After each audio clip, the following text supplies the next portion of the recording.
8:15. Welcome to Island Tea, and it's just me and AC today. K is off today. So good morning, everyone. And as we head into another music festival. Half the month is gone. Already? Good morning, everybody. It's June 18th. It's the 18th of June. A pleasant morning to everyone. I trust that everyone is having a fabulous morning so far. We've had showers of blessing this morning already. You know, it's been a very cool morning already. Oh, you had rain. Rain wasn't in town. It must have come after I came. I swear it was showers of blessing. Yeah. Unless I do see things. No, maybe I didn't. Maybe the blessing wasn't for me. I'm sure it was. Yes. So this morning, Jamsa, how are you feeling this morning? What's on your mind? What's in, Well, actually, one of the things I heard on Win FM Sports this morning, one of my favorite games. Yes.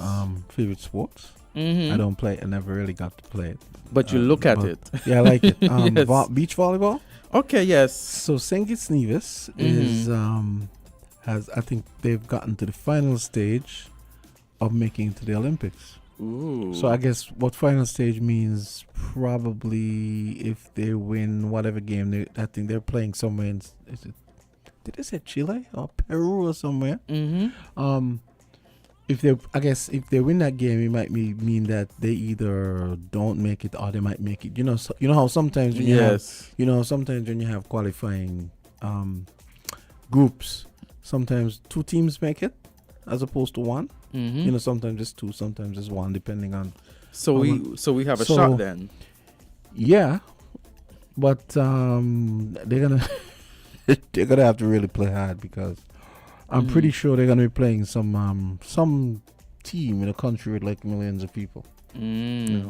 Yes, so there... And that does make a difference because it means that usually the competition is, is tougher. And you know what I saw as well? I saw, Mikhail. You know him, right, Jamster? Of course you know him. Who doesn't know Well, him? I don't know what he looks like. Well, if I've seen him, I probably wouldn't know it's him, but... Yeah, I mean, I know of him, obviously. I was just joking, man. I was just joking. Oh, you know him? Is he from that side? I'm not sure, but I did see that the Minister of Sports and the Ministry of Sports reached out to him and awarded him, I think, a $10,000 grant. Yeah, so, after maybe weeks of, we talking about it. So no official passport? Well, I haven't seen that article, but after, we've spoken about it time and time again, so many shows, so many persons, we see finally that the Minister and Ministry of Sports actually did something to acknowledge. So that's good, That's good. So I thought that I would mention it this morning because it was something that we were discussing and it's something that you were discussing as well. Yeah. And other shows were discussing. Other people. So I guess they listened. And I guess they did something. So maybe just coincidence, I'm sure they listened. I don't like to overplay my hand.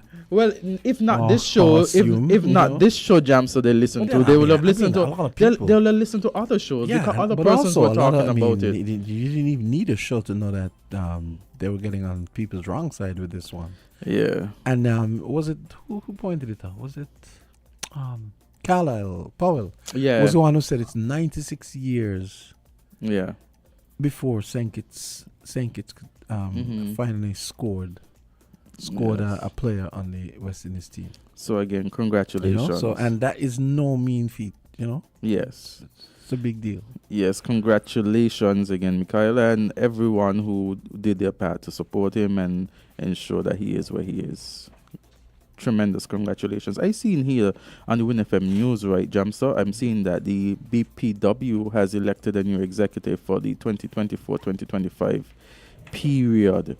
And so they're saying here is that Gillian Woods Cook is the newly elected president of the Business and Professional Women BPW St. Kitts for 2024-2025. And she will be supported by the first Vice President Lenora Wallerin, the second Vice President Dr. Ione Libard Willett, and they said parliamentarian here is Patricia Welch.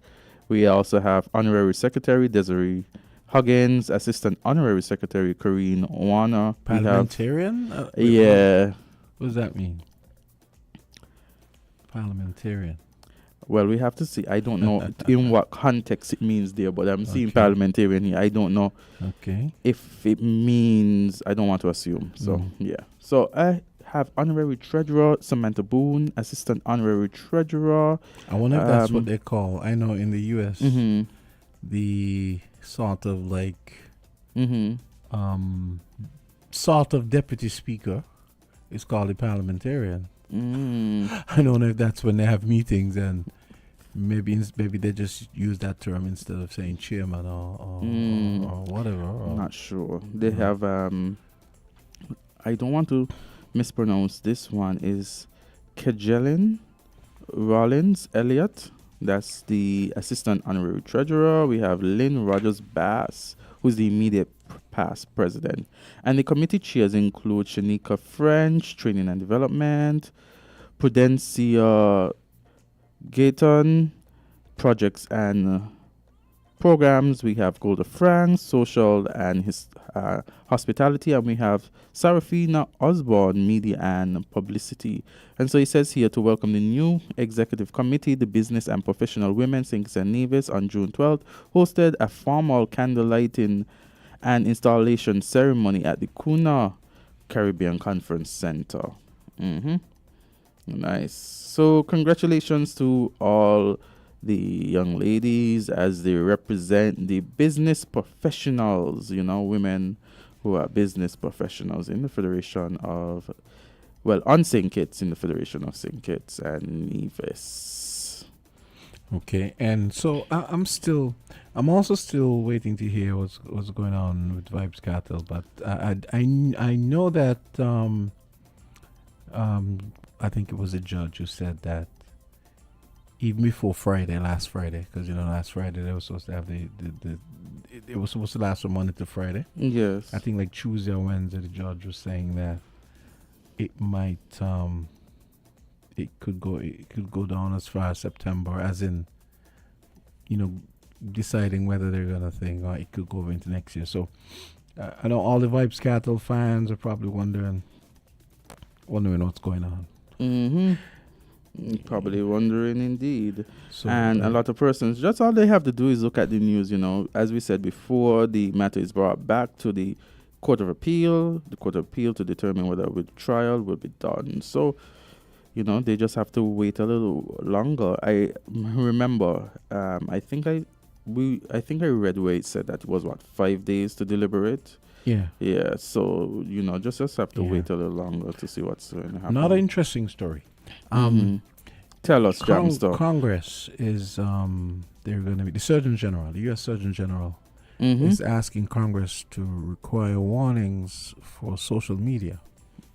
So how, for example, say you buy you may have bought a CDNC, the Parental Advisor sticker, or you maybe you go to a movie and or you're watching TV and it says mature content, nudity, blah blah blah. Yeah. Cigarettes, something similar. Cigarettes are harmful to your health. Well, the Surgeon General is proposing something similar for social media. So he says the U.S. Surgeon General has called on Congress to require warning labels on social media platforms similar to those now mandatory on cigarette boxes. In a Monday opinion piece in the New York Times, Dr. Vivek Murthy said that social media is a contributing factor in the mental health crisis among young people. It is time to require a Surgeon General's warning label on social media platforms stating that social media is associated with significant mental health harms for adolescents. A Surgeon General's warning label, which requires congressional action, would regularly remind parents and adolescents that social media has not been proved safe. Evidence from tobacco studies show that warning labels can increase awareness and change behavior. Murthy said that the use of just a warning label wouldn't make social media safe for young people, but would be a part of the steps needed. Social media use is prevalent among young people, with up to 35% of youth ages 13 to 17 saying that they use a social media platform, and more than a third saying that they use social media almost constantly, according to 2022 data from the Pew Research Center. Mm-hmm. And so, and this is actually an interesting development. I never thought I would see it today, because I've always found it curious how Mm-hmm. I always found it curious how the tech sector has managed, especially these interactive platforms and so on, Yes. and managed to escape scrutiny and regulation, Mm-hmm. for so long. Hey. Mm-hmm. And so it's pretty interesting. Maybe we can get the doctor to deal with that next week or some week. Yes.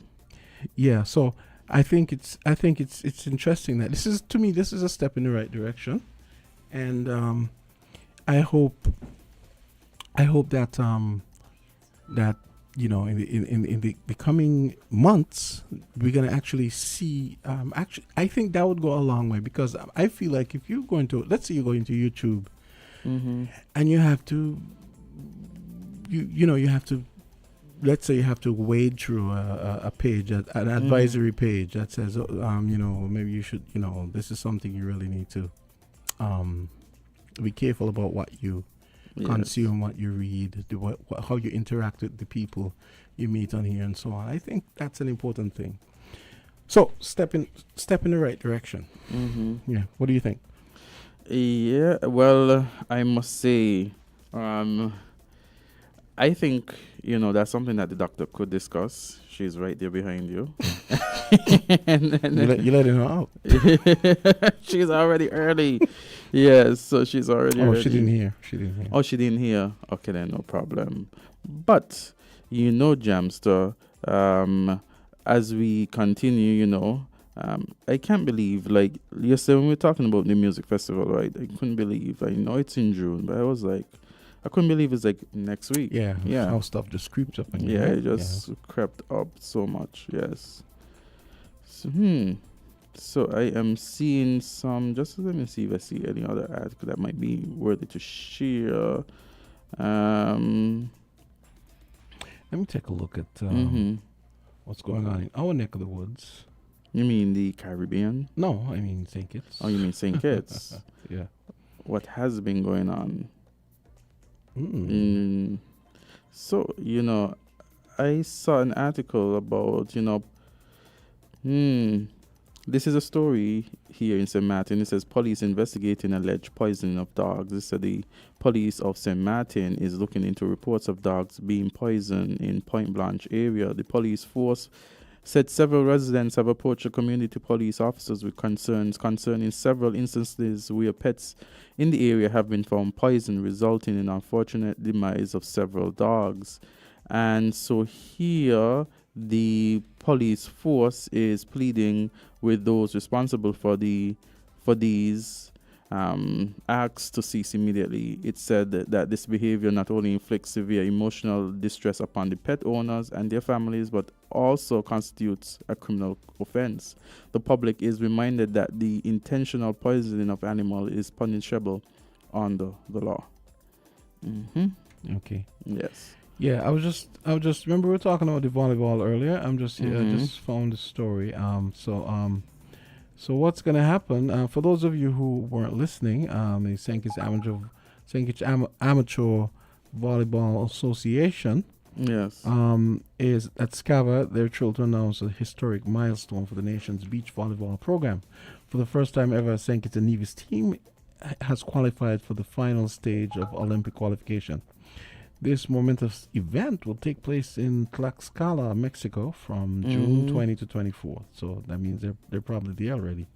This is no ordinary tournament. It will be held at the same venue that recently hosted the World Beach Volleyball Championships, underscoring the significance of this competition. So apparently what's going to happen is the top 12 teams from the Nausicaa region, that's North America, Central America, and the Caribbean, will compete for the Olympic dream.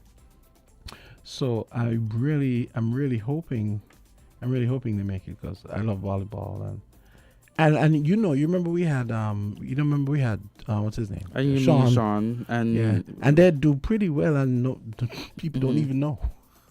Yeah. They go off to volleyball. They're very committed to the craft. Yes, they are. Yes, they are. Okay, so it's at 8:30. It's time to get ready. So we're gonna have the good doctor in the house. Good doctor. Yes. Oh, for our weekly dose of this medical talk. And that's coming up now. And is 98.9. 98.9 is Win FM. Let's go, Dad. I want to be early for school. Is that my cologne? Didn't I give you money to buy your own? I deposited that money on my Sure Start account from CIBC Caribbean. Dad, look how much I've saved. In another 10 years, I'll have money for... Let's go. With time, you'll have enough to buy your old man a sports car. Teach your children to save for the future. Open an account that grows with your little one. Choose Sure Start from CIBC Caribbean. It's new and only at ICWI, the insurance company of the West Indies. Receive free windscreen cover when you purchase your third-party policy with ICWI. You heard right. Free windscreen cover with your third-party policy for only a limited time. If you're a third-party policy holder, take advantage of this limited time offer and switch to ICWI for added protection. Isn't it time you experience insurance the ICWI way? Conditions apply. Click, call, or visit ICWI today. Visit us at 1C Bird Rock Road. Call 465-8753 or ICWI.com. What na na na, yeah. Give me the island breeze, cool them vibes, coconut jelly, peas and rice, house and land, now we sharp like a knife, green in abundance, real love around me, yeah. You want to know where we coming from? Say you want come look for me, yeah. If you're willing to have some fun, I could keep you company. Move that way, come girl, plunder right by me. Squeeze her tight, make it drip down there. Neighbor, oh, yes, you kindly. Miss Jolene, oh, your mango sweet, so. Jolene, oh, your mango sweet. Tell me how it ripe and sweet, so. Jolene, oh, your mango sweet. It's been a while, yeah. Jolene, oh, your mango sweet. Since we built a And it's time for Weekly Dose with Dr. Natalie Osborne, and she's in the building. So here we go. Yes, we're here with the Weekly Dose with Dr. Natalie Osborne, and it is a you're not making up evil words. It's a fabulous morning here. Doctor, how are you doing? I'm doing wonderful. Good morning to all. I'm doing wonderful. It is summer. I see that the studio is decked out in everything that speaks to summer. I see the shark. I see the beach towel. I see the beach balls, the sand. The only thing missing in here is the swim wheel. No. The barbecue grill. I see that everybody. The grill. This is summer. This is summer. Wow. Yes. Another summer this year. Time is really going by. The weeks are running, and you start Monday, then it's Tuesday. By the time you get to Wednesday, you realize the weekend is almost here. And the months are flying by, so everybody feels that. I don't know what's going on. July almost started, and AZ didn't realize Music Festival was upon us.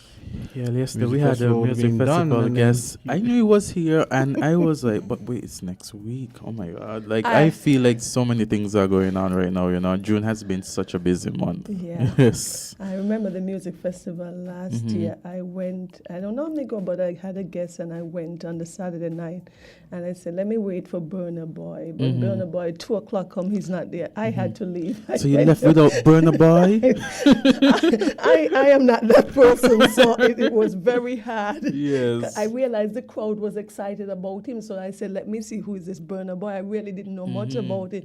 But when I realized 2 o'clock and it's going and he's not coming on the stage. Why? I didn't even realize it was that late before he came on. I remember. Okay. So you went to watch Burner Boy Jamster? Of course. You were at music festival last year? I always go to music Oh, festival. you Are you kidding always. me? I don't So usually you go. out? Okay then, that's good. That's You good. kidding- That's What do you good. think? I'm a priest? I thought you might have been home. Nah. That's good. That's No. good. That's Um, good. So speaking of busy, doctors busy 24/7, 365, even during music festival.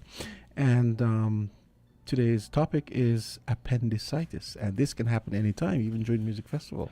Boy, when I saw this topic, you know, So to speak. this is really something. Yeah, because as you say, it could happen anytime, and you've heard of stories where it just happens and persons have to be rushed for medical attention immediately. So tell us, doctor, what is it? Jams has already highlighted Yes, the name. okay, so we're talking today about appendicitis, a true surgical emergency. That is still the most common surgical emergency done worldwide. So appendicitis. Every day in some part of this world, you've got hundreds of persons undergoing the procedure. Yes. So what is appendicitis? And I actually brought this topic today because in the last 2 weeks, I think I had 3 cases of appendicitis, all males. I think a 17-year-old, a 24, and then it was like a 35, if I'm correct, all males coming in with the same symptomology.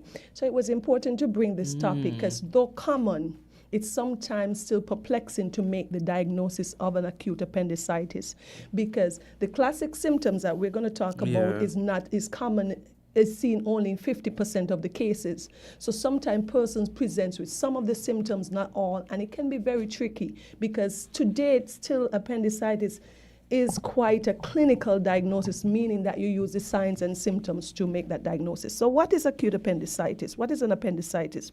It's the appendix is a vermiform organ. It's attached to the cecum. That's the first part of the large colon. Remember we spoke about the colon many times. That organ is there to absorb the nutrients and absorb the water and the elements from the food content that we eat. So it's attached just there. It's a tube-like structure. Sometimes it ranges from as small as 2 centimeters in length right up to 24 centimeters. So it varies quite widely. So it's a tubular structure the size of like a pencil with an opening inside. And what happens with appendicitis?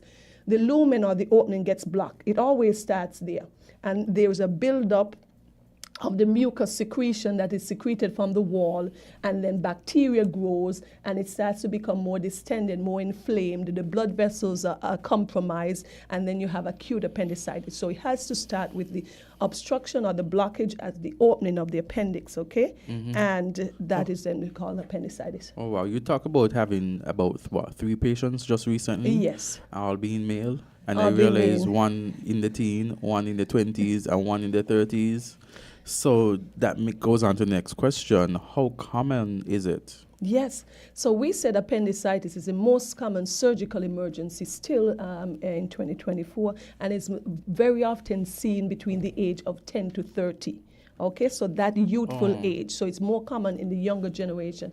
It's typically not so common, Azard, when like yourself, when you That's get what to I was- 50 and stuff, you know. Yeah, that's what I was thinking. I was thinking maybe something positive about this aging and not having that yet, you know? Because I'm closer to 40 than I am to 30 now. Oh, you're closer to 40 now. So typically in the younger generation, more in males because it's an easier diagnosis to make in males too. And we're going to discuss about that because they don't have all the structures down there like a female, like the gynecological structures, the ovaries, the tubes. So it's not as confusing. So it is very important for us to understand that. Okay? So it is quite common that you think it is caused usually by any obstruction at the opening of the appendiceal lumen.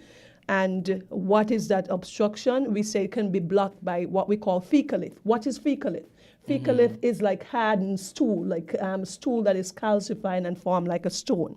It could be enlarged as a result of lymphoid tissues. We heard about the lymphatic system, so lymphoid tissues can become inflamed and swollen, blocking off the lumen. It could be a foreign body, jamster. In many places where we have a lot of parasites, parasites can block it.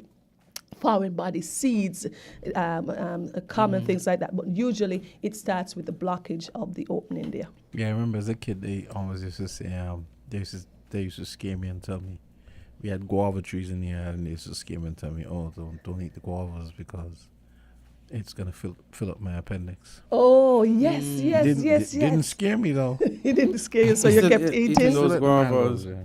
You never had it though. Okay. Okay, and you've passed 35. We're not saying that you cannot yeah. get it, but it's much more common Yeah. because we can see it in older patients as well too, yes. where the symptoms are much more difficult and strange, and it's much more difficult to make a diagnosis. So it can be seen in all ages, but more common in the younger age group. Yeah, so we don't want you to have the misconception that you... Yes, that if you're 52, that you're having pain and you're having all the symptomology, you think that you don't, you cannot have appendicitis. That is not so.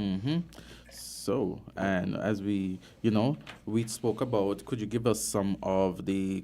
Well, we already, I think, went into some of the causes. Yes, some of the causes. So you could give us the symptoms? Yes, so classical, we say the classic presentation, and follow me here, audience, because this is what I need you to understand, because oftentimes our patient gets to the hospital, they're having symptoms, and they're unsure, or they stay home, and we want to make sure that our audience have an idea. So when you have these symptoms and you go to the hospital, if you feel like something is really wrong, you need to explain to the doctor your symptoms and insist that it be addressed.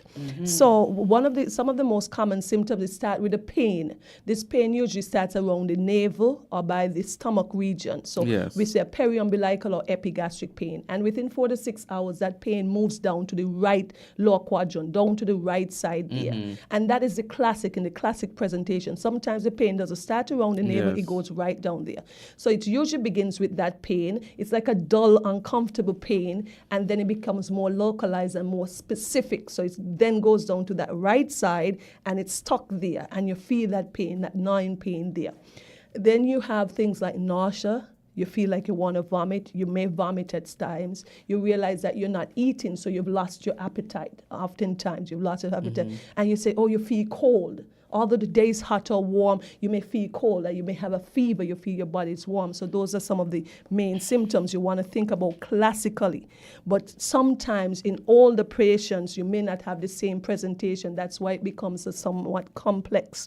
So the classical symptoms, again, you have the periumbilical pain, or the pain around the navel, then goes down to the right lower quadrant or the right side of the tummy. You have nausea, you have vomits, you lose your appetite. Okay, you can have some fever.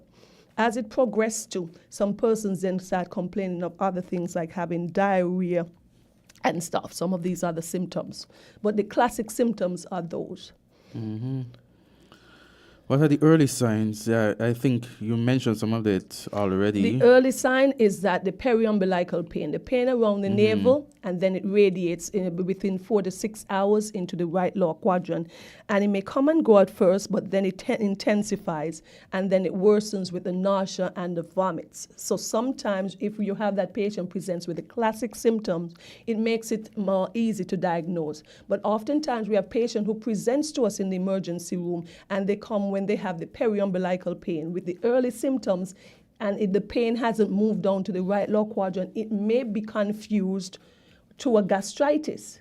Or you say, oh, you just have an upset stomach, something that you may have, you have some indigestion, and that person is sent home. It's not necessarily always incorrect. So I want to clarify this with our audience, because we said all the very common acute appendicitis is sometimes very difficult to make a diagnosis, because sometimes the symptoms are vague. And if you go to an institution with pain just around your tummy and it's a little bit gnawing and a little bit uncomfortable there, in the initial state, it may be difficult to make that diagnosis. But it's always important, if you go and you're addressed but the pain continues, return. And I always advise the patients that I see at the hospital or anywhere, it is important to follow up. Having been seen by a doctor and sent home doesn't mean your care ends. And I want to reiterate that. Having been seen by a doctor and sent home doesn't mean your care ends. You can always return to the emergency room if your symptoms persist, or you can see a physician. There are persons, so many doctors on the island in the health centers and stuff. So there is no opposition for you to seek a second opinion if your symptoms worsen, or return to the emergency room. So what are the other possible symptoms of appendicitis? So we spoke about the common symptoms of the nausea, the vomits, the pain, the fever. You can have other symptoms like you feel generally ill, weak. We call that malaise. You just don't feel yourself. You may have urinary symptoms because the appendix is down in the pelvis. If it's irritating or touching the urinary bladder, you could have urinary frequency and you feel that you're having this discomfort and burning there. You can also have diarrhea. Once we see a patient with appendicitis, diarrhea is not very common, but it's a good indicator that this appendix might be perforated or close to having a perforation because there's irritation down in the pelvis and then you have increased bowel movement because the peristalsis of the colon increases, the movement in the colon increases, giving that person diarrhea. All right, so these are some of the other symptoms that you may have as it worsens over time. So we have the typical symptoms, but they have symptoms that carries that may be added. And it all depends in the timeline in which you present. Because if you present early, as you start having the symptoms, the initial symptoms within the first or second hour, it may not be the same picture 6 hours down the line. Okay. Wow. Now, what other conditions might be confused with appendicitis?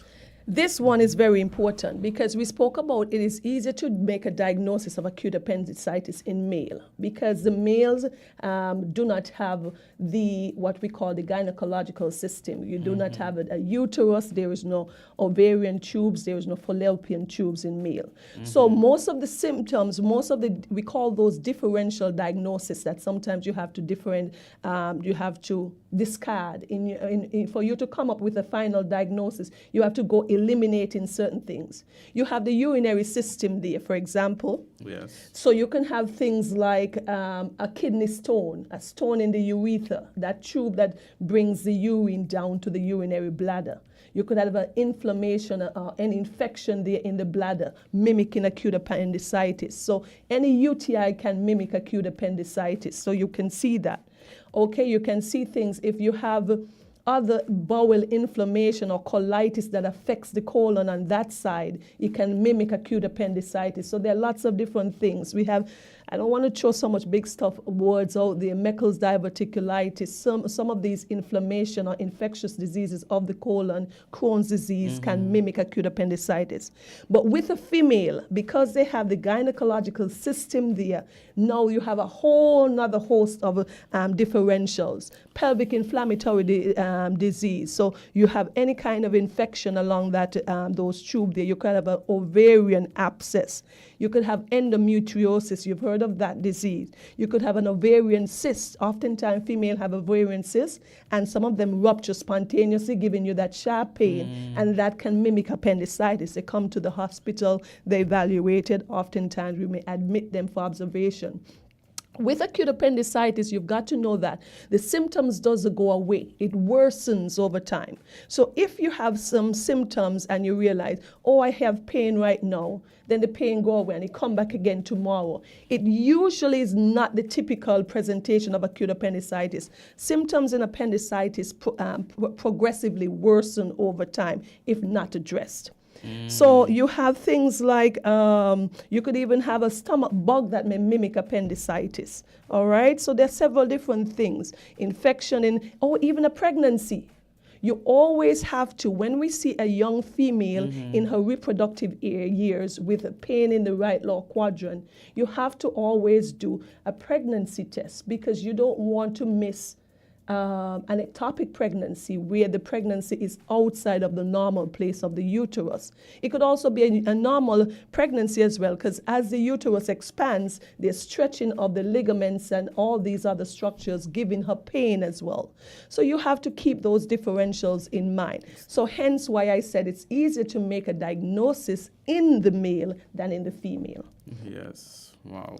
Thank you for that clarification. And is it genetic? And I guess you could also tell us what purpose does the organ serve? That's a good question. It's not genetic. It's not genetic at all. So having a family history of having appendicitis, I remember now to this day that I have two siblings who developed appendicitis and were operated by Dr. Fosbury. I remember my sister one. This is like old stories now I'm thinking back. She was standing in front of Sonia Carr's shop. And now I'm promoting Sonia Carr's shop.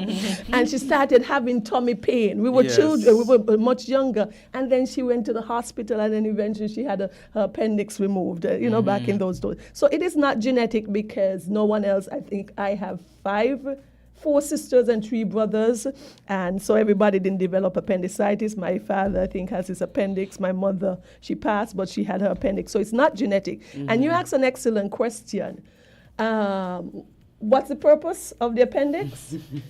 They said that it's a vestigial organ. To this date, it doesn't serve a specific purpose. So you can live quite comfortable without the appendix. In fact, it seems like it's just there to pest us and bother us because you really don't, that is known, that is not, it doesn't have a specific function that we know that is beneficial or that's something that you cannot live without. We know that it has some lymphoid and lymphatic tissue, so it participates in that, but other than that, there's no significant function of the appendix. And you can live quite well without it. Because when you were saying that, and persons have said it really doesn't have that function. I was thinking just there to pester you. Just to pester you. Exactly. And become inflamed. Go ahead. Go ahead. How can food and even stress cause appendicitis?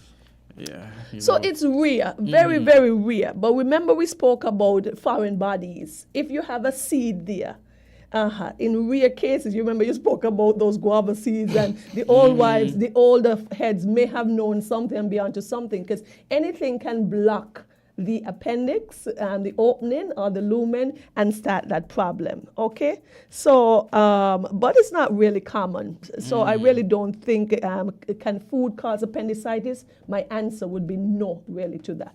Okay. Yeah. And how is it diagnosed? I mean, you spoke about you basically have to, I guess, do a process of elimination. That's an excellent thing. How is it diagnosed? So a process of elimination, the person presents with these symptoms. You get a history. They say, Doc, as some of my patients, Doc, I've been having this pain. It started yesterday. It started around my navel by my stomach region. And then later on, I realized it's down on my right side. When I'm walking, when I cough or when I sneeze, I feel that the pain worsens.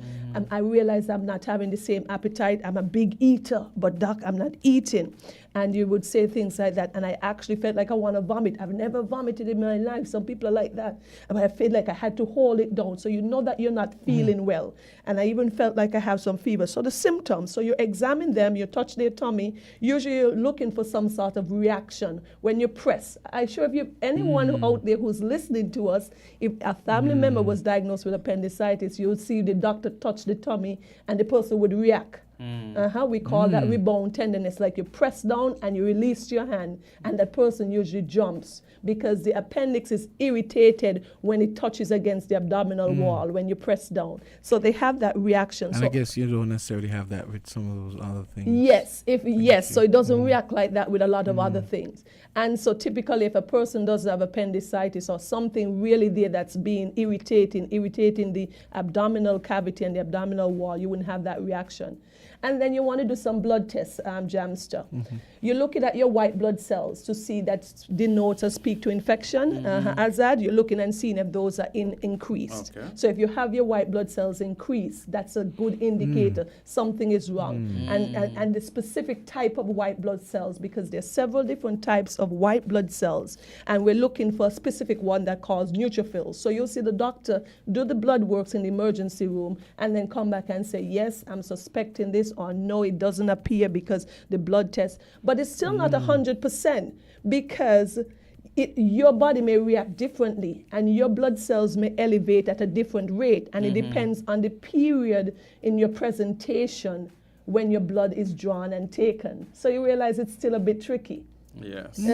Because if your blood is taken at the first hour when symptoms appear, your white blood cells may not be elevated as if you take it 8 hours later. So sometimes we have to do serial blood work. So you want to do that. And abdominal ultrasound comes in handy too, especially once your patient is a female Azard. So once you have a female patient, because you're thinking, let me make sure it's not a cyst. Let me make sure she's not around her menstrual cycle where she has a lot of these follicles in her ovaries. Let me ensure that she don't have a tube ovarian abscess. Let me make sure that she doesn't have ectopic pregnancy and there's not blood in the abdominal cavity. Let's make sure there's not fluid there. These are things that you're eliminating sometimes with your ultrasound. Not necessarily that you're using your ultrasound to put the stamp on the appendix, because not all the time your radiologist is going to see your appendix at that moment. So follow me here. But it's a process of elimination. So she'll say, okay, I did not see an ectopic pregnancy. I didn't see a cyst or didn't see anything like that. But I still cannot rule out. But you ruled out some other things, and you still may remain with your diagnosis of appendicitis. You could do a CT scan, but that becomes a little bit more expensive. So after having done all of those, let's say you did that stomach press thing, and then you did all those other things. So you did that, and you didn't get the thing. Is there maybe a period you can go back now and maybe do that, and maybe now it may? I like your thinking. You're thinking the same way as a Dr. Jam, so you need to get into medicine. So that's the thing. So when everything is unsure at this point, Azad, you observe the patient. Oftentimes, I would say, let's bring him in or let's bring her in. It's better to have them close, and you observe. I said earlier, appendicitis tends to get worse. So if that person, by the time the morning comes, the person is much better, they'll say, Doc, I feel much better. Sometimes these young females, as they're about to start their menstrual cycle, they have this abdominal pain. And they say, Doc, man, this is my period, man, eventually came. I'm just giving you examples. So time usually reveals it all. But it could be a coincidence in that. There's a chance that could have been a coincidence. So you're saying that both can coexist at the same time. That's another important point. I like where your brain is going, Jamston. You're really thinking this morning. And it's important that we bring out these discussions to our audience, because I do not want anyone to have a diagnosis of appendicitis and it's missed, and then it perforates, and at a later state they come back and need a much more extensive surgery. So it's always good to follow up, and it's always good to be thinking. So both things can be true at the same time, because I've heard people say, patients say, well, Doc, I normally have my period, but it never hurts like this. And so you always have to listen to your patient too, because they sometimes point you in the right direction. Something is wrong. And I always say you do not lose by observing your patient. Bring them in. We observe them. By the following morning, you say, okay, the symptom hasn't worsened. It remained the same. You could probably repeat your blood test to see if your white blood cells have changed. If that hasn't, and the patient said, Doc, I feel so much better. I think it was gas. You know our people. It's gas. Yeah. That's true. What about the treatment? So treatment. We divide the treatment for appendicitis in two. We have medical treatment and surgical treatment. Once you've made a diagnosis and you're convinced there is acute appendicitis, the treatment is usually surgical. So you have to remove the appendix at this point. But then you want to give antibiotics, pain medication to make sure control the patient's pain, prevent worsening of any infection. So those are the common things you want to do. So you can do remove your appendix via laparoscopic manner, or you could do an open, make a small incision right there in the right lower side, remove the appendix. But what happened if it actually ruptured? Like it's where it's so there situation where it ruptured? Yes, so we've had patients because the symptomatology or the presentation was late, or patients stayed at home, they came, and by the time you intervene, they have a perforated appendix. So oftentimes you would have pus in the abdominal cavity that you have to drain, and the appendix is much more inflamed. It becomes a little bit more complex, okay? But usually these persons still go on and do well. It may then convert a procedure that may be just doing a small incision to making a bigger incision in the abdominal cavity.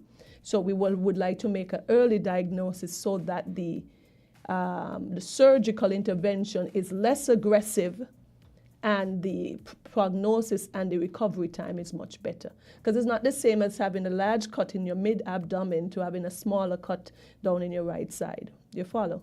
So when you remove it, you just stitch it up and it's fine? You don't have to do a colostomy bag and all that? No. So it's like a tube, and it's attached there to the cecum, or the first part of the large colon. You basically cut it off and tie it off. Yes, stiff it off the end. I'm making it simple. And it's good, Yeah, and it's good to go. And you remove the appendix, and of course it has to be tested. So you send it to the pathology lab to be. You still have to test it? You always have to test. Almost every structure or organ or tissue we remove, it is sent to be tested. Okay? Because there is a rare cancer that can occur in the appendix. There is. Oh, really? So you don't want to then discard that, and then the person had a carcinoid tumor there of the appendix. So you always test it. And once they said, it was just a true appendicitis, then that's done. So barring a rare cancer, what's the outlook? Oh, okay. The outlook of appendicitis is usually pretty good. Complications are very low. You can have a wound infection because it's an infectious process. I always tell my patients that's the most common outcome of the post-op complication, having a wound infection. We can treat that with antibiotics. Usually the person, if done laparoscopically, you can reincorporate into your regular life within a week or two.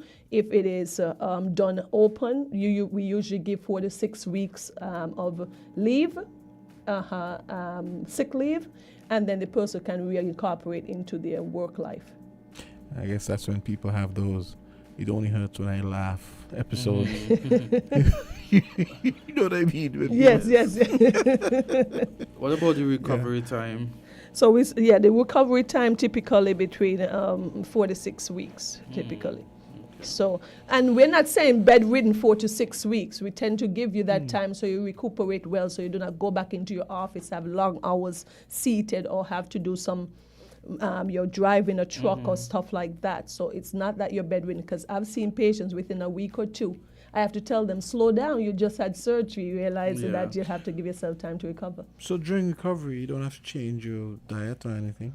Diet, no. There is no specific diet that's going to. We always encourage you, of course, you want to eat well, get your nutrients, your vitamins. That helps with your best recovery time. But your diet really doesn't change. I would make my patient laugh. They say, "Doc, what can I eat? What can I not eat?" I say, if you find a unicorn, you eat that. Meaning you can eat anything. Okay.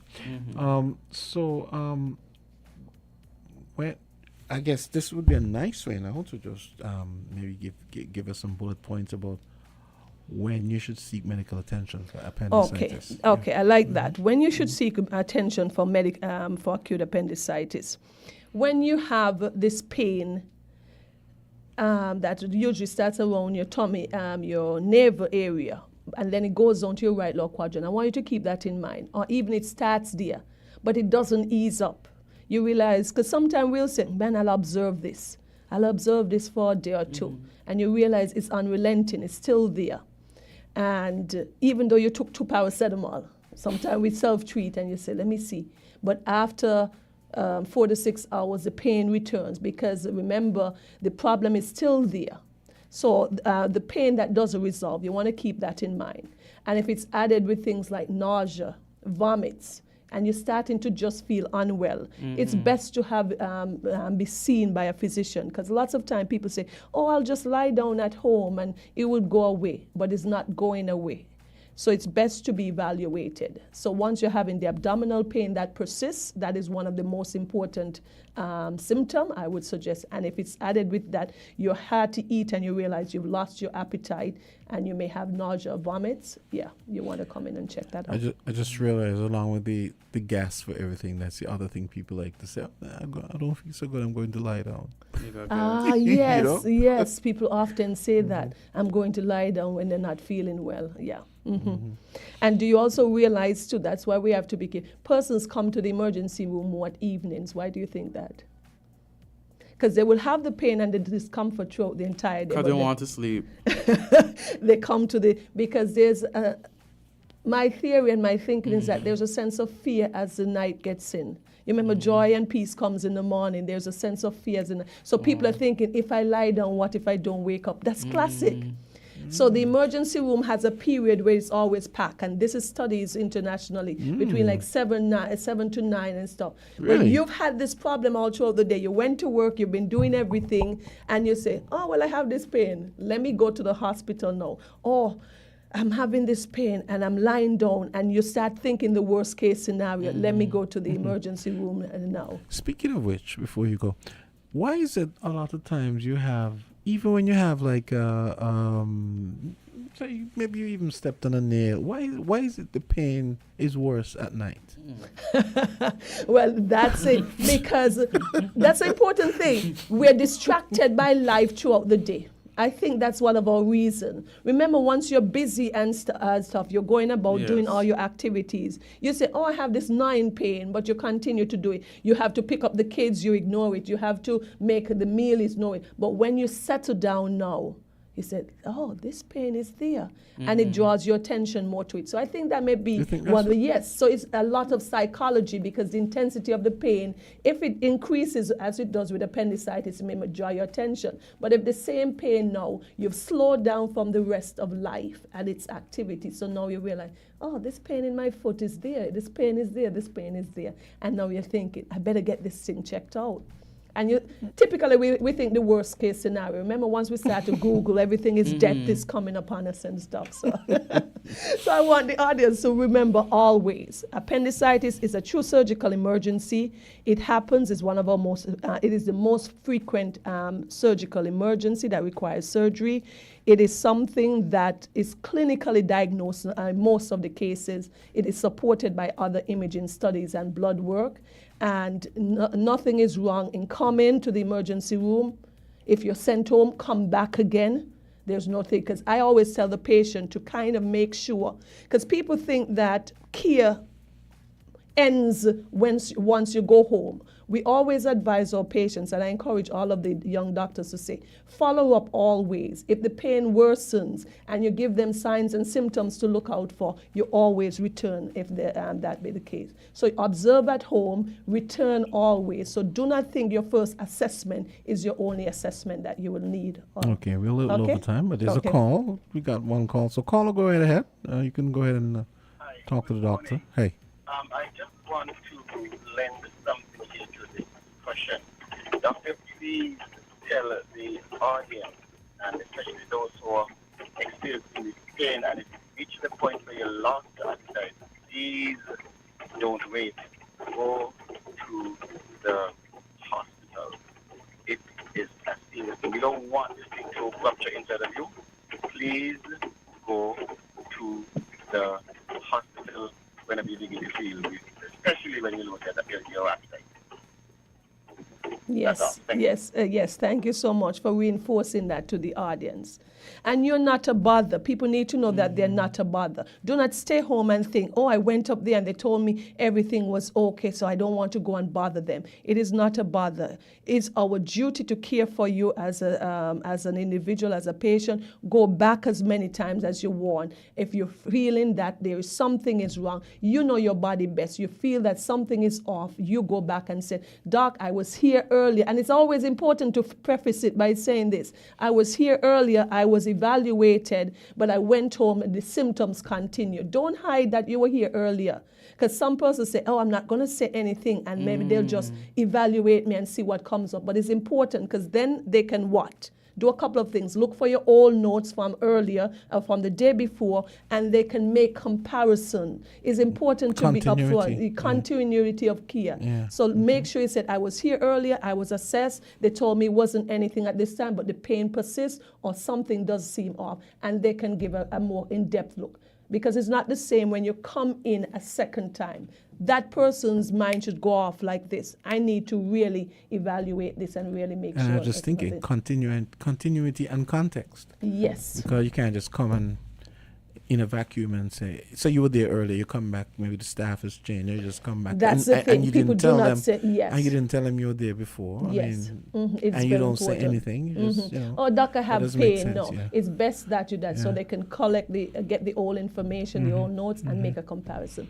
So everyone have a beautiful day. It's always good to be here. So it's always a delight to be with you guys. So it's been such a morning. I mean, we talk about this, what could be emergency waiting to happen, you know, like a ticking time bomb. Yeah, but it's good to have the information. It's good to have you here.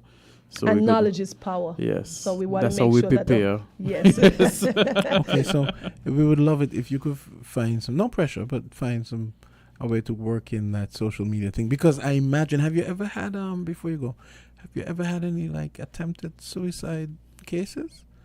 Oh yes. Really? Yeah, but Right. So you know, I was thinking about social media and some of the things that a people lot might of be driven yes, to do. And yes, yeah. we know that the uptake in people bullying persons, individuals. You've heard stories about, especially in U.S., who publish a lot of their data and their information. You hear where young individuals take their life because they're bullied by this unknown person. We always say persons in their basement making creating havoc. They're nameless and they never have up their pictures, so it's a cat or a dog or something, and they bully persons on social media. I do not comment anything on social media unless it's positive. So if I don't like what I see, I said, let me keep my comments and reserve that. We need to do that more. We don't know what someone is going through. We do not know what their lives look like, except that flash, that image we see there. But we think that we know best, and we get involved and we create havoc, and then persons are hurt. I also do something else too. I do not read comments.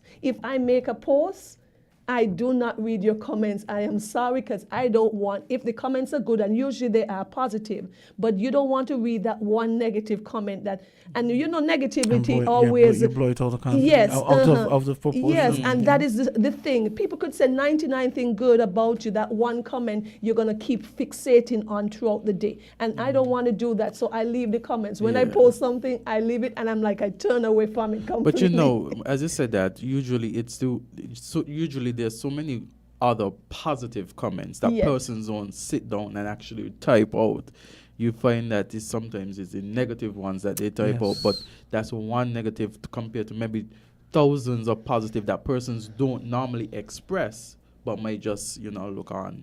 Because we have this society where we don't compliment or speak positive. We always want to point out someone else's fault. And you're so correct. I would write lovely things about you, but one person says, write one thing negative, you focus on that. So we have to look into ourselves as well too. But some things, I would encourage our youngsters to limit the social media time, not to make comparison with themselves. These images are Photoshop. And when you see a beautiful girl, I remember, this may sound silly, I saw a commercial about milk making your skin healthy, and I've never forgotten this because my siblings have never let me live it down. And once the commercial was done, I got up and I opened a tin of milk. You remember that carnation milk? And I poured it in a cup and I started drinking it. And this is the influence of social media and the context in which so everything you see there, you think that it's real, but these images are recreated, photoshopped, adjusted for these magazines and stuff. And everybody have their flaws. Everybody have their the insecurities. So you got to realize that and don't be bogged down by that. A lot of times we get so caught up. But we also need to reinforce love and appreciation to our youngsters as well too. I like how you said that too, because sometimes we have flaws and we notice our flaws. Other persons might not notice it, but we shed light on it even more. And that's why persons notice. Because sometimes someone does that, and I said, but I didn't even notice that. Exactly. You know what I mean? Because we're in our heads so much, and we think that everything that's bothering us, but everybody's living their lives to her, and sometimes what you're thinking, the other person is nowhere near thinking. But I notice, especially it's women usually. Women do that. We do that so much. My female friends like, I was like, but I didn't even notice that. Yes. oh, this, my breasts, my legs, my thighs. I'll go, look, you look fine. I didn't even notice what you said. We really have to learn to love ourselves. And it starts in the home. So we need to reinforce. Because growing up a lot of time, we don't tell our children that they're beautiful. Do you see how I'm wondering if fathers, I don't remember my father telling me, oh, you're beautiful. But you need to hear that. I do that to my daughter. Yes. She always blushes. Yes, but it starts at home, because if her father doesn't tell her that, she's going to seek it outside. So you got to reinforce this beautiful thing. You're handsome, you're lovely, you're strong, you're a beautiful person, and we don't grow up with that. So we're seeking validation, and we get it from the social media, and we get caught up in that, and we project our own insecurities on others. I didn't think of that. Angle. Yeah, and you know, much of what you're exposed to begins at the home. It begins at that part, and then you already develop your own character at a certain age.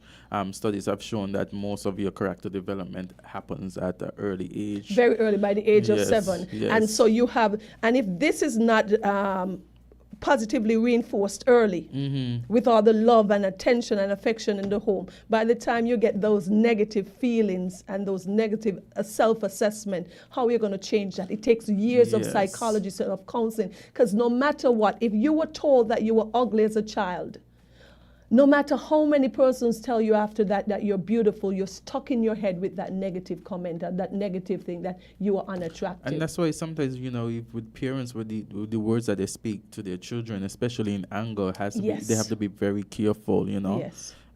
Because the child takes that and ingests it. And runs with it. Exactly. So we have to be slow to speak. It's very important that we really reflect and think before we speak, because we hurt so much more with our words. I mean, everybody's different, but I always read the stories about Michael Jackson, where his dad used to always tell him he had a big nose before he did the nose job. Yes. Always telling. And look what he did. You see, and kept going back and doing stuff to his nose and doing, And some people would just roll with the punches. Oh, whatever, daddy, and and they're cool. But you never know. Look how it messed him up. Yeah, different people take different things. And remember too, he was in a different situation. He had the resources to do that. Maybe if we have the resources, we may actually do that too. Lots of us don't have the resources to get plastic surgery, alter ourselves and stuff. But we do have our insecurities. So we got to throw that off and say, I'm beautiful the way I am. We all have to do self affirmations in the morning. Say it in the mirror. Say it as many times as you can. Be positive. You can do what you can do. So what we want our audience to do, everyone they meet today, just say something positive, say something good about someone. I've seen ladies in the supermarket say, "Oh, you are looking beautiful, girl." I try to do that because you get dressed up and you like somebody to say something positive about it. So take that opportunity to say that. And I always think that we get a lot of people take this perverse pleasure in calling somebody down rather than complimenting. Lifting them up. It's like you would kill them to give someone a compliment or say something positive, as opposed, like they're falling all over themselves to say something bad. Nice. They want to say something bad. So positive reinforcement. So anyone you meet today, say something nice. There's always something nice. Oh, your hair is beautiful. I can say, girl, you're wearing that dress, because we do want that encouragement, and it does help. And that may be the only thing she remembers throughout the day. Oh, somebody said I look really beautiful. Did I tell you your hair looks nice? Oh, thank you. Have a wonderful day, everyone. Have a wonderful day, Doctor. We're going to take a short break. Okay, bye-bye. Yes, no problem. Oh, that was good. Yes.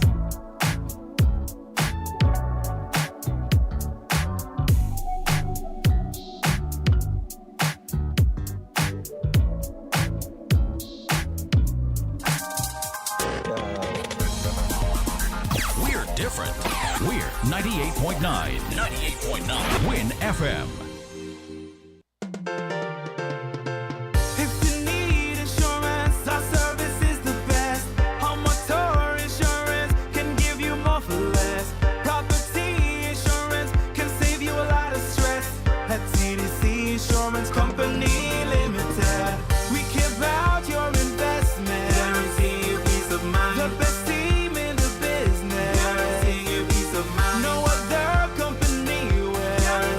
Peace of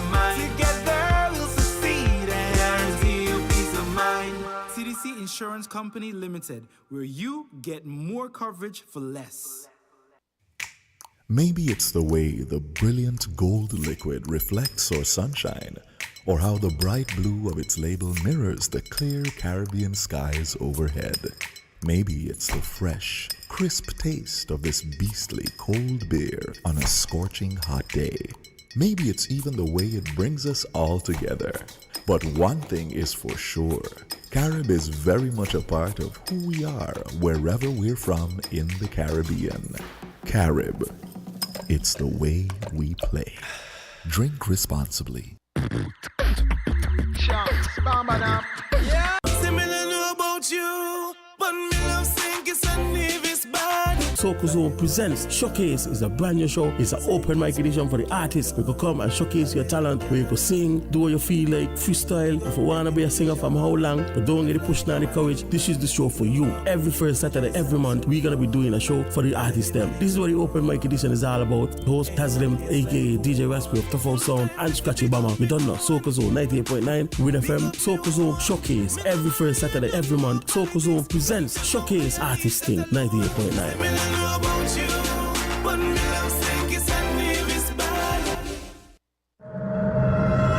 If you live in low-lying areas, be aware of the possibility of tsunamis immediately after an earthquake.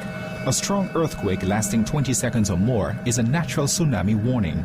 Do not wait for an official warning. Gather your family members and evacuate immediately after the shaking stops.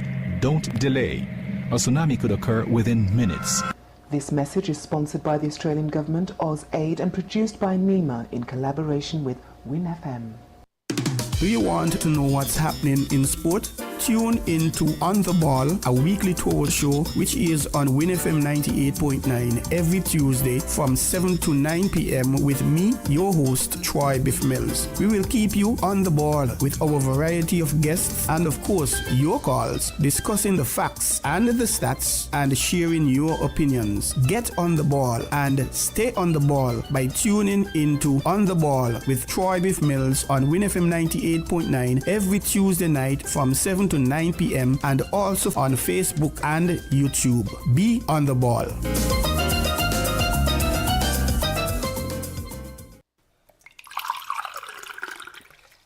Hey, have you heard about the water shortage in our area? Yeah, it's pretty serious. I've been trying to conserve water as much as possible. Me too. I've started taking shorter showers and turning off the faucet when I brush my teeth. Well, that's great. Another way to save water is to fix any leaks in your house. Oh, I hadn't thought of that. How much water can a leak waste? A small leak can waste up to 20 gallons of water daily, which can really add up over time. Wow, that's a lot. And have to check for any leaks in my house. But another good tip is to only run your dishwasher and washing machine when they are full to save water and energy. I'll keep that in mind. It's important that we all do our part to conserve water, especially during this shortage. Absolutely. Every drop counts.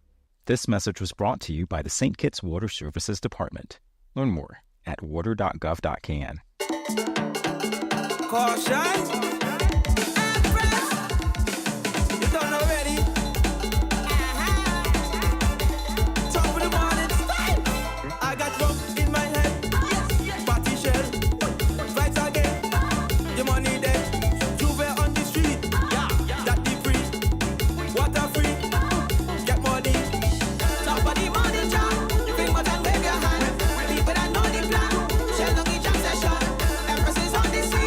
Caution, just leave on me.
So jump up in the morning, wake up in the morning, drink up, cause everybody mash up in the morning. Jump up in the morning, wake up in the morning, drink up, cause everybody mash up in the morning. Top of the morning jam, fling button, wave your hand.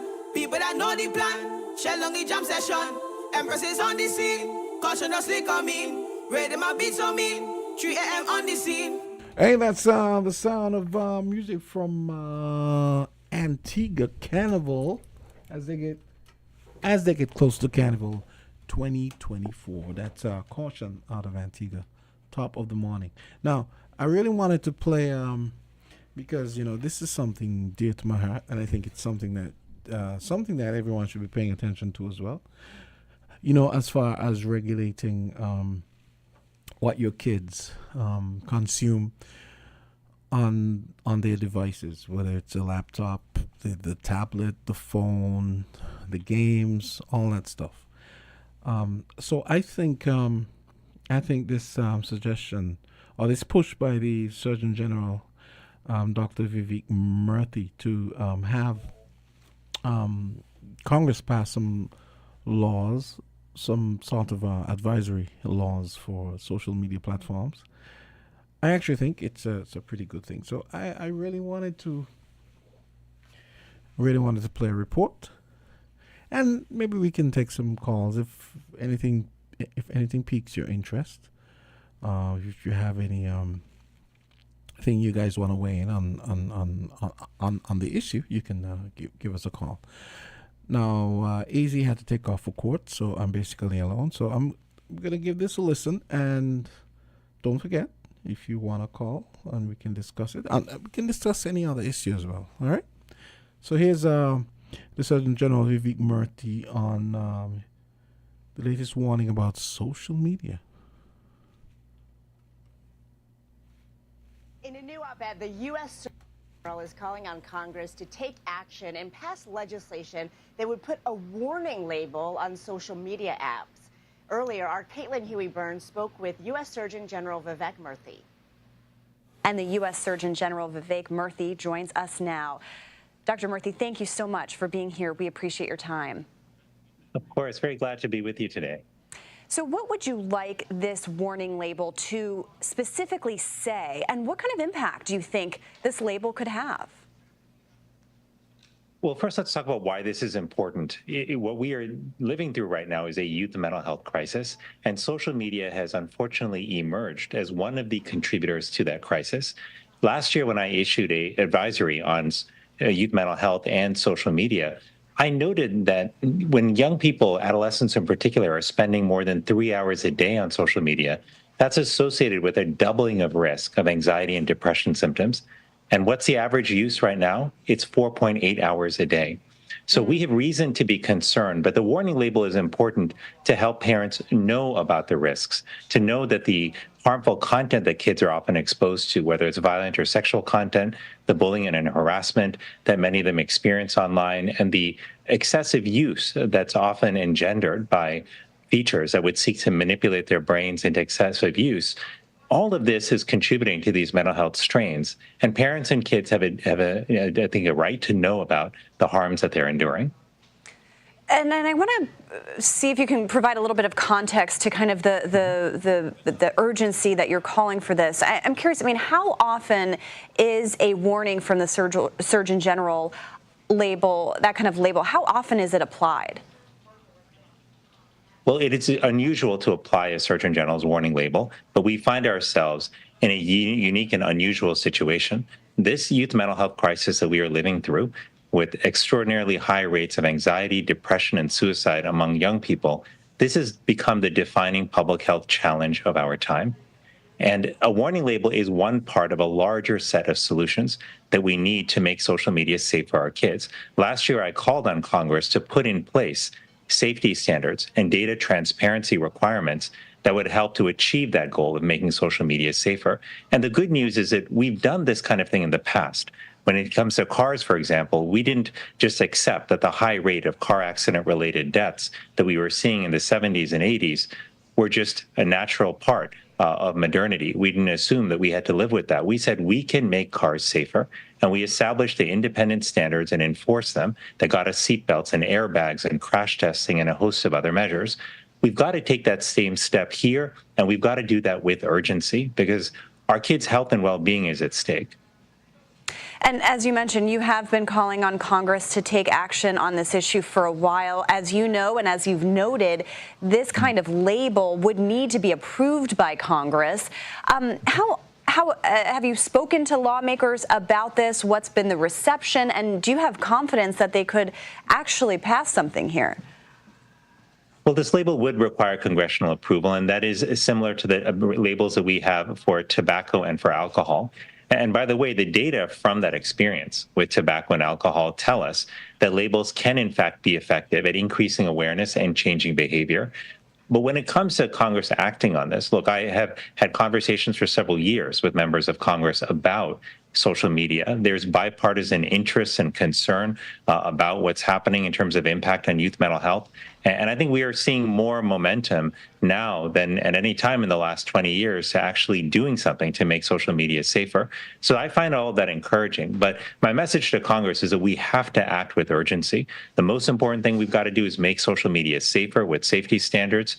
But we also have to warn parents and kids about the harms, and that is where a warning label comes in. I recognize that that this is an unusual year to call for action like this. I recognize that this is a complicated issue. But the truth is, when I think about the moms and dads and the kids that I've met across the country who are struggling with the mental health harms of social media, to them, they don't care that it's hard or it's complex. What they want, understandably, is a safer environment for their kids. And that is not an unreasonable thing for parents to want. It's why all of us, regardless of how complicated this may be, need to step up and take action to make social media safer. Because as a parent, I can't think of anything that is more important than safeguarding the mental health and well-being of our kids. And that is what is on the table right now. Yeah, absolutely. And as you know, you're a parent, I'm a parent. I think we're all wondering, in the meantime, without a label, what should parents do? What should teachers, school administrators do to address what you're calling a mental health crisis among young people? Yeah, so in the op-ed that I wrote today for the New York Times, I actually laid out a number of steps that all of us can take while we're waiting for Congress to do its part. When it comes to schools, keeping phones and social media out of learning time, in particular in schools, is really vital to protecting not just learning, but also time where kids can actually build relationships with one another and get to know one another. As parents, we can take steps too. We can, if our kids are not on social media, delay the use of social media until after middle school at least. That's the approach we are planning to take with our kids. If our kids are already on social media, what you can do is to create tech-free zones in your child's life to protect areas that are vital for their development, like sleep, in-person interaction, and physical activity. This could look like saying that meal times when we're all together are going to be times where we put away our devices. It could look like saying an hour before bedtime and throughout the night, we're going to take away devices and give them back in the morning to protect the quality and quantity of sleep. But most importantly, Caitlin, we have to do this together as parents. This work is hard. It's not easy to do on your own, especially when your child comes up to you and says, everyone else is on social media. Do you want me to be the only one who's left out? But if we together as parents make a pact to say, these are measures we are going to take together for our kids, not only is it easier for us, but it's easier for our kids too, because they know that they won't be alone. And that's the Surgeon General Vivek Murthy on his proposal that Congress pass advisory laws for social media platforms. So we'll see where that goes. This is something that's kind of dear to my heart. I really would like to see our kids, reading more, playing outside, doing more interactive stuff that's interactive between them and other human beings, other kids, rather than just being consumed by a screen. Call, go right ahead. It's on 934. Good morning, Jamster. Hey, what's up? Good. Mm-hmm. And this is not restricted to, even though he's Surgeon General for the United States of America. Mm-hmm. This is the reality of the world today. Exactly. Even think it and leave it. Exactly. So what proactive measures we can take, the relevant authorities hearing this and saying, instead of we waiting for Congress to pass legislation over there, we whether can do, it will be passed or not, the reality is that our youth are affected by it. Yes. And let us be proactive. Let us start to put things in place.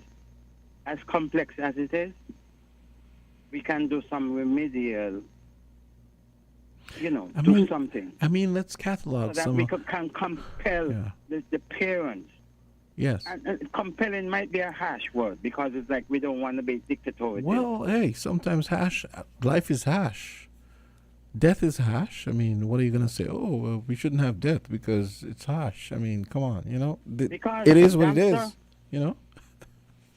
Jamster, for some of us who would have had children that was affected by it, and they are teens now, are they in the early 20s? They are the younger ones that are coming up that are going to be affected by it likewise.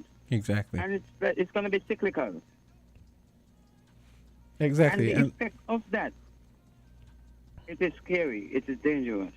And But I tell you what, Damsa, this is how modern society, this is the way we are moving. Instead of doing remedial things to fix our society, our communities, with the good that they intend to do, it causes more harm than what good. And I think It's a harsh reality because you and I, we use social media. And you notice the focus is on the kids because their minds are a lot more pliable and suggestible and yes and exactly and and as such tender minds, children, and little babies, therein lies the problem. They can't rely on hard food. You have to feed them with exactly milk, and the very first thing is the mother's milk. And I just wanted to catalog, just a few of the things that I think we need to pay attention to and do something about. I mean, take for example, you see kids. I mean, we got a video. I think it was from a while back, but I did see the video last week with some kids in a Bastia. I think looks like Bastia High School bathroom. The school bathroom, girls. Mm-hmm. And they're in there dancing to dance hall and, twerking and stuff and, bending over and all this stuff. And I'm like, now, one of the kids presumably is videotaping this on their phone. Of course. Right? Yeah. And then you have stuff happening. You see fights happening pretty much anywhere, whether it's school or downtown or wherever. And rather than people do something to stop the fight, intervene, or say something, they're filming the fight. And sometimes you have situations where, as a result of the fight, maybe the person gets clothes torn off of them, the person gets bloodied, and you hear people laughing and this kind of stuff, and there's a kind of desensitization that I think is happening as a result of all of this unsupervised consumption of content. And because then we it's can, there, because it can go viral. yes.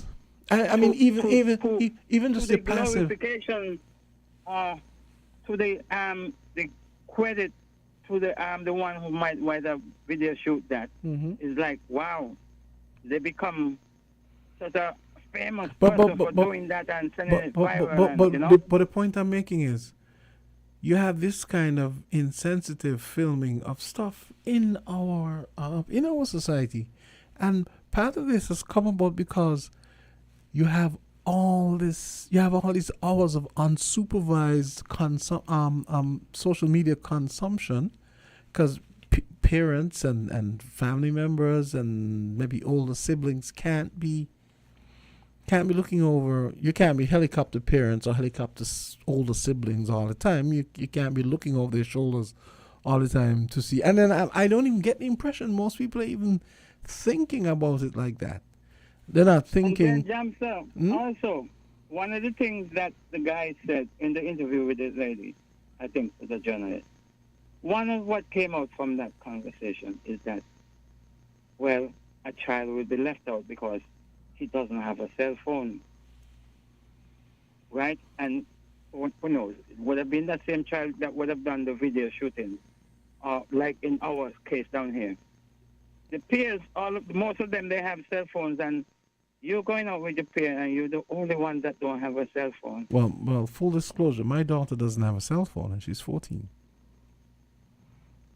And right, because you have inculcated in her the reason why she should not have a cell phone at a certain type age.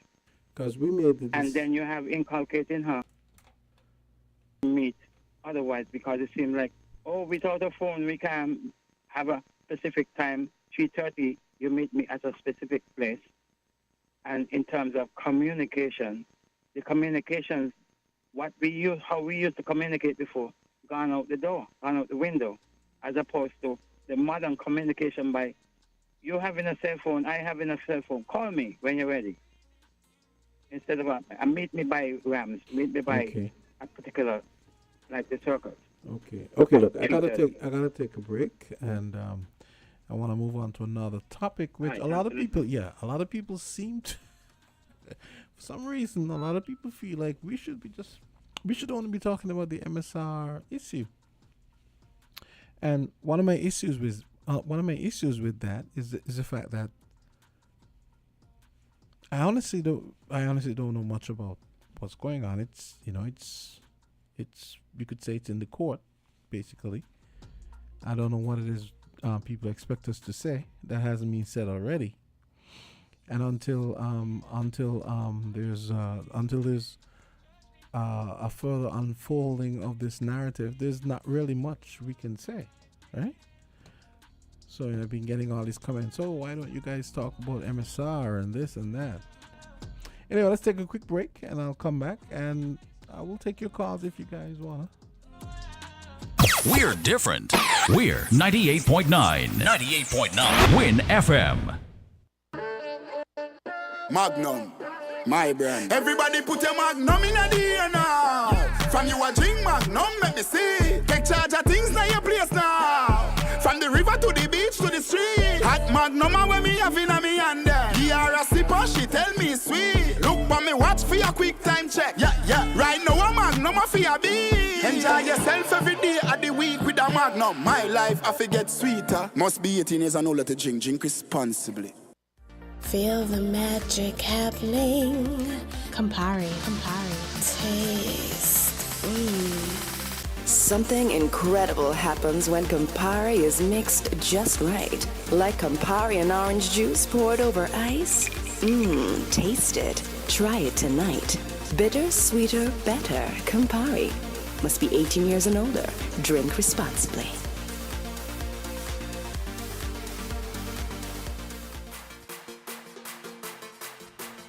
Okay, and I'm back. It's 9:43, 17 minutes left on Island T.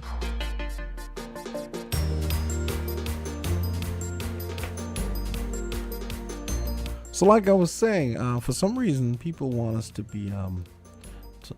be talking about the MSR stuff ad nauseum. I've already stated my position. We have a lawyer. We have a resident lawyer here as one of the hosts of the show. He had to go to court, but we might have a little discussion about that maybe tomorrow. But he already pointed out that there's not really much point in talking about this ad nauseum because technically it's in the court. We have to wait until something else happens, right?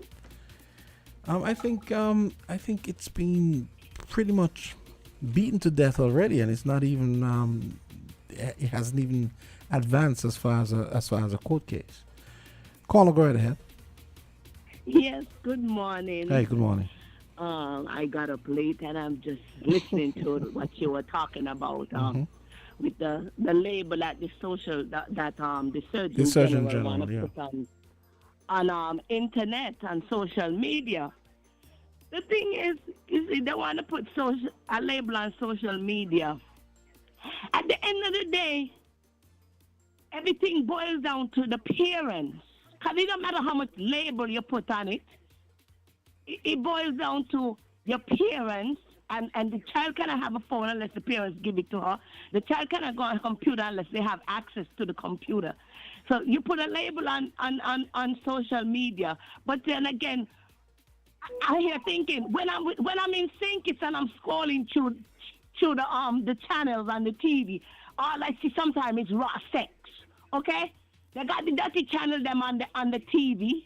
That's why you may take away the phone, ain't got social media, but they sit at home and they watch the dirty raw sex that's on the TV. They see stuff, and the Surgeon General them here in America, they want to put label on TV, right? But then when my child go to school, they're teaching my child garbage. But Jane have two daddy, and Mary have two mommy. And the crap that they're teaching children in school at a tender age. Because in school up here, at a tender age, want to teach children nonsense that is okay for people to tell them, but they have two parents, two mommy and two daddy, when it's impossible. Exactly. In one thing, they want to take away one thing, but behind parents' back, they force another set of garbage on parents' children without parents' permission. Because do you know they teach our children these things, and it's like we can't do nothing about it? You know, that's a very good point you raised. I never thought of it that way. But tell me now, you want to put label on social media, but in another sense, to ping my child, and I have control of what my child, whether my child on social media or not, because at the end of the day, it's up to me to whether I put a computer in my house or whether I give my child a phone. But my child goes to school. Are you in school reading books? But Jimmy and John teaching my child garbage. So we better get it together. They want to tell us one thing, but then another thing they're teaching our children garbage.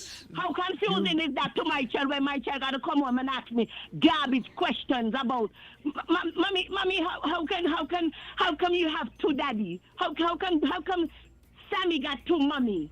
And you got to try to explain that garbage to your child after them teach it in school. Cleo, you raise a very good point.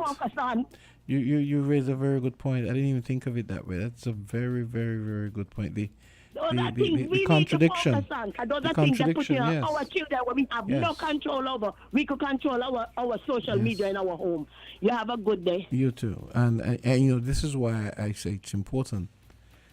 This is why I say because of the fact that you can't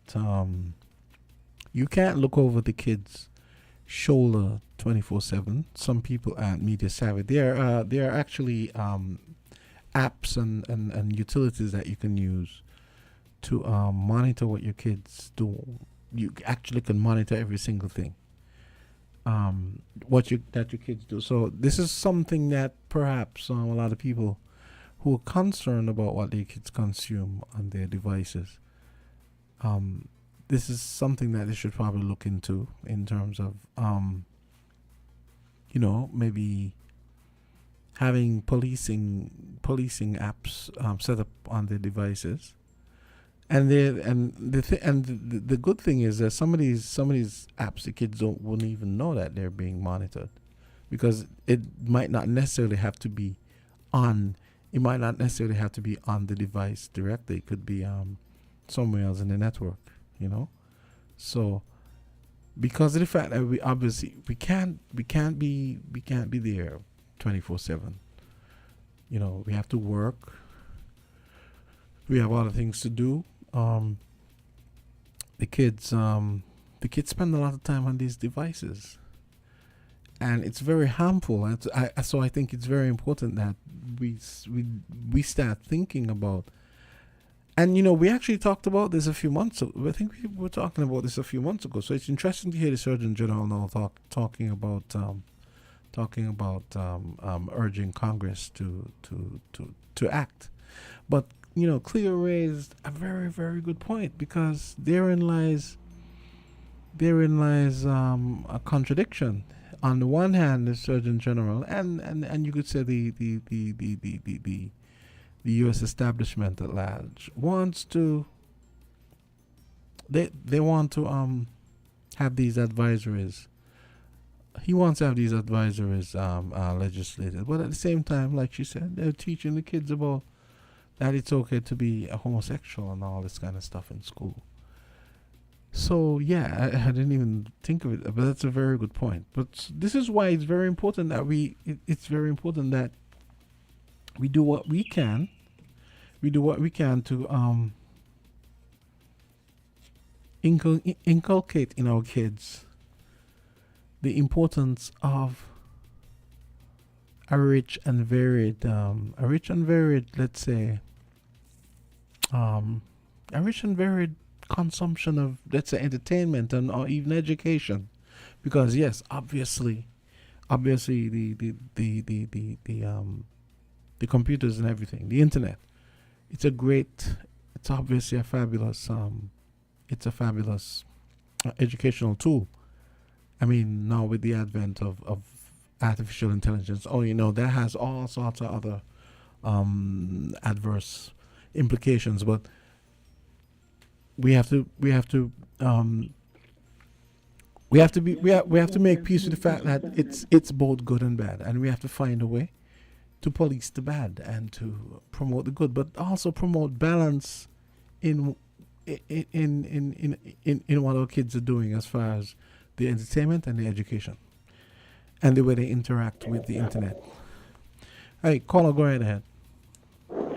Yes, good morning. Hey, good morning. Yeah, what I don't like, right, I see certain place when I go, little children, and 5 years good, they got phone in their hand and all. So what are they doing with them there? What are they doing with that? They ain't supposed to, them parents supposed to be chucking no phone. Too much of these things ain't good. Mama, radiator and these are send back. You hold your phone too long now and you send back a hotness in your hand. And they noticing that, go for the phone, play with the phone, watch cartoon, please.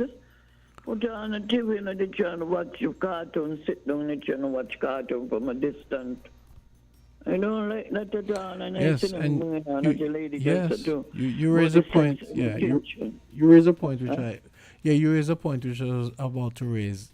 I was about to raise, in the sense that a lot of parents, maybe sometimes single moms, because they don't have anyone to look after the kids. Maybe they have to go out, they have to work. The devices, the internet, is doing the parenting it's doing the parenting. You make a very good point. They say, oh, go play with the tablet, and you just leave the kid to their own devices, no pun intended. When I see the parents home, they home and them, I just say, wow, laptop. I tell him 15 years about laptop and they're doing the reaction and dancing and all, and they have the seat and please.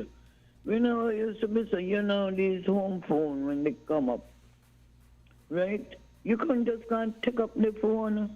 You hear the ring. Your mother got to answer. Go and answer the phone and me tell the person I come in.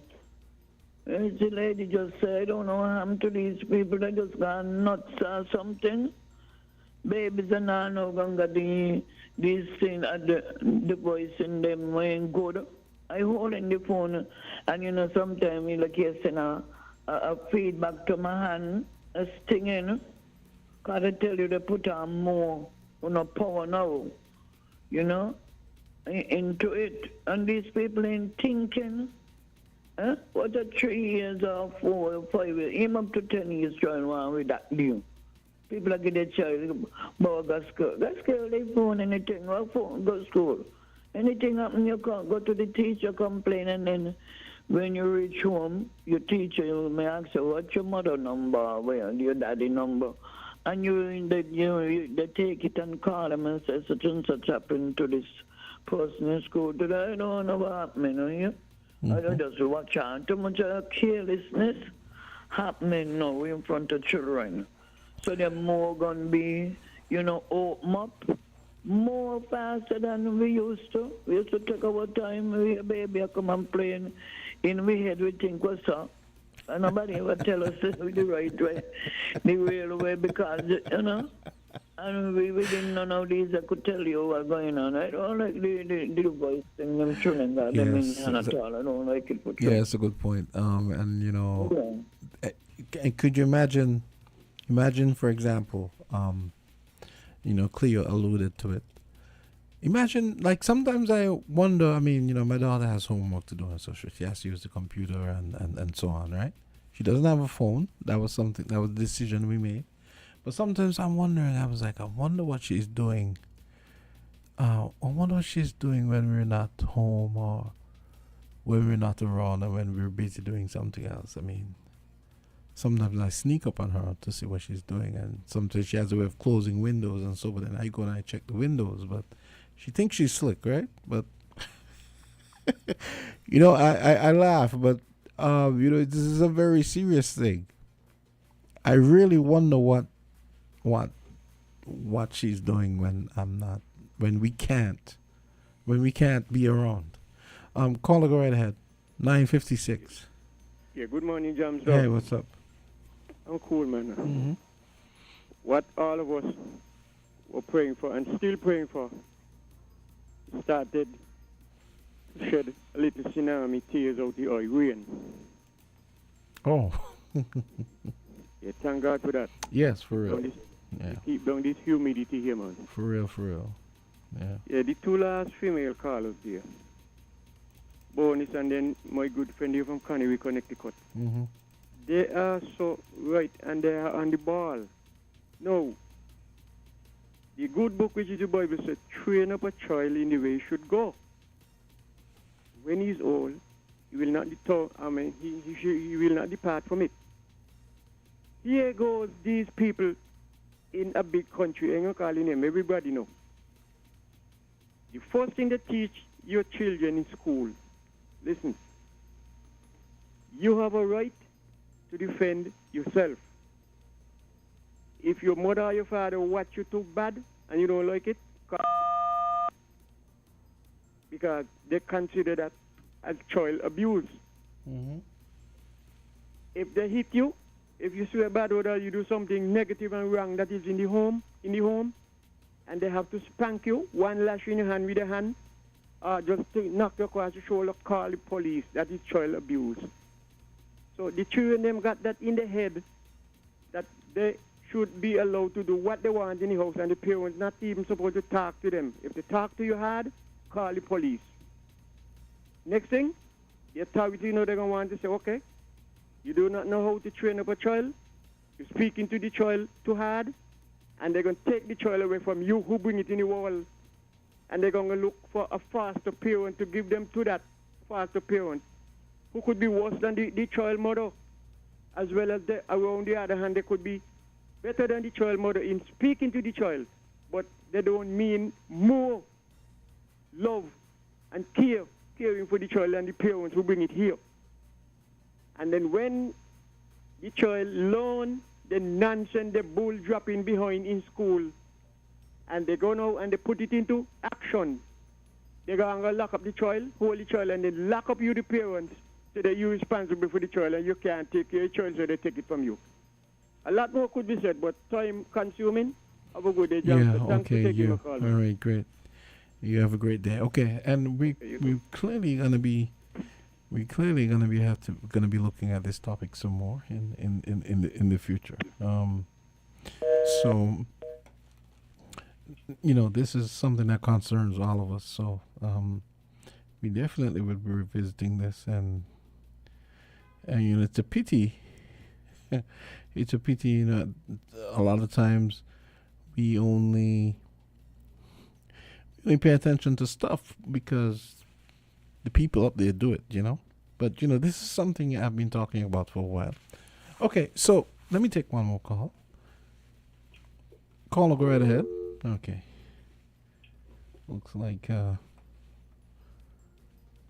Okay. Okay. Well, I got Spin Cycle Power Hour coming up next, but let me take this last call.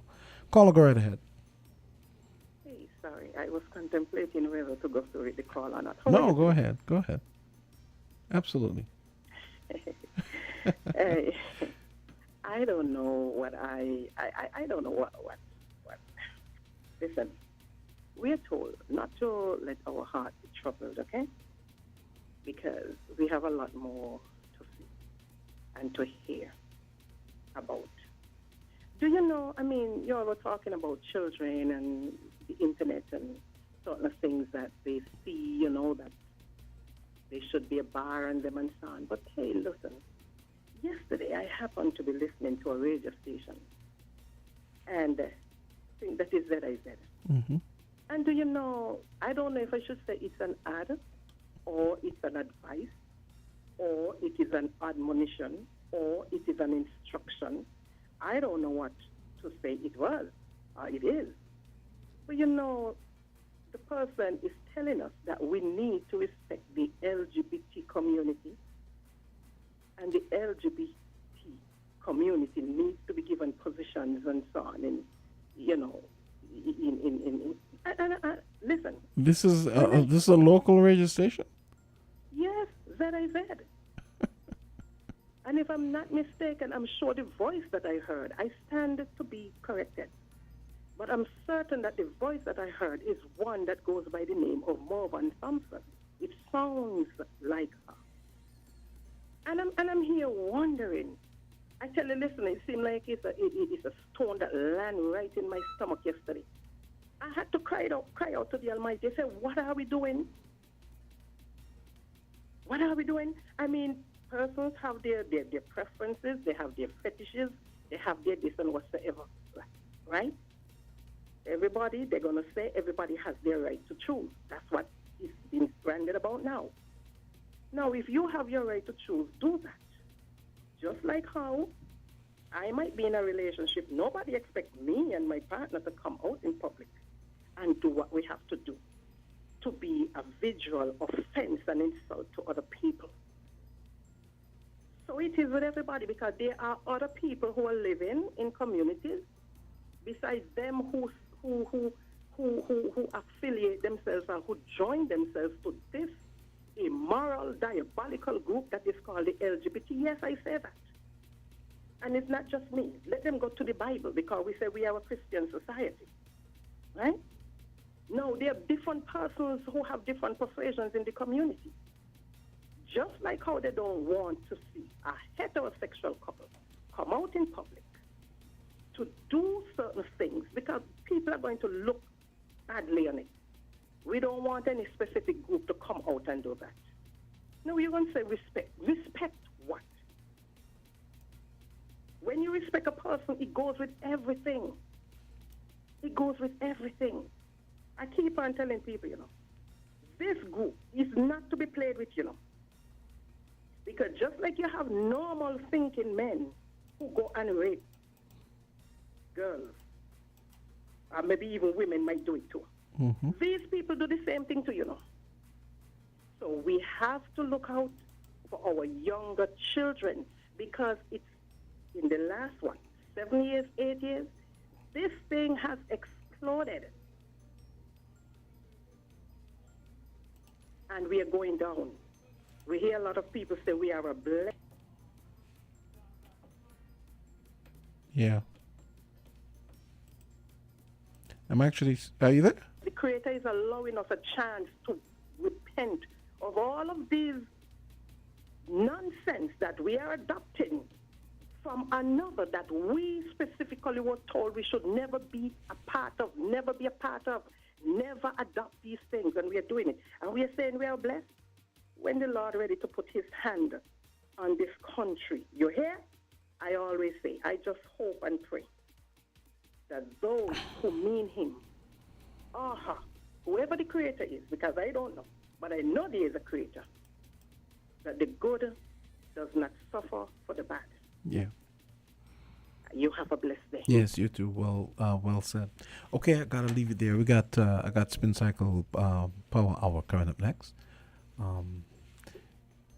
priming you for the summer and St. Kitts Music Festival, and bringing you some nice music.